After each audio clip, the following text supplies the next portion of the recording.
Hi viewers and my dear friends, మనందరికీ కొద్దిగా workouts చేసిన తర్వాత జిమ్లో కానీ అట్ ది సేమ్ టైం గ్రౌండ్లో కానీ మనకి కొద్దిగా బాడీ పెయిన్స్ అని అన్ఈజీనెస్ ఉంటా ఉంటుంది.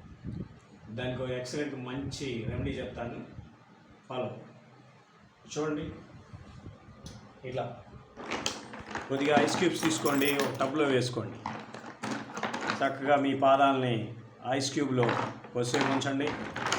ఉంచిన తర్వాత మీరు ఎంతైతే కూల్నెస్ తీసుకుంటుందో మీ బాడీ, మీ అరికాళ్ళు ఎంతసేపు అయితే ఉంచగలరో అంతసేపు ఉంచి మళ్ళా కొద్దిగా రిలాక్స్ ఇవ్వండి పాదాలకి. అట్ ది సేమ్ టైం పాదాలకు రిలాక్స్ ఇచ్చాక మళ్ళీ ఇలాగే చేస్తూ ఉండండి కంటిన్యూగా. ఈ ఐస్ క్యూబ్స్ అన్నీ కూడా కరిగిపోయి వాటర్ అయిన దాకా మీరు ఇలాగే చేస్తూ ఉండాలి.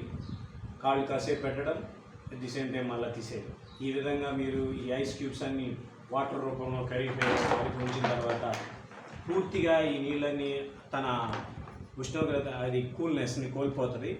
అప్పుడు మీరు మామూలుగా తీసేయచ్చు. అయితే దీనివల్ల ఉపయోగం ఏంటంటే మీ బాడీలో ఉన్న పెయిన్స్ అన్ని తగ్గిపోతే at the same time mind బాగా రిలాక్స్ అవుతుంది. ఓకే, ఇది మీరు ఒకసారి ట్రై చేసి మన ఛానల్లో చూసిన తర్వాత కామెంట్ చేయండి. అలాగే మనది KA fitness and self defence yoga, అన్ని రకాల సెల్ఫ్ డిఫెన్స్ కోర్సెస్ చెప్పబడును. Okay, thank you for watching my channel KA fitness. Please subscribe my channel.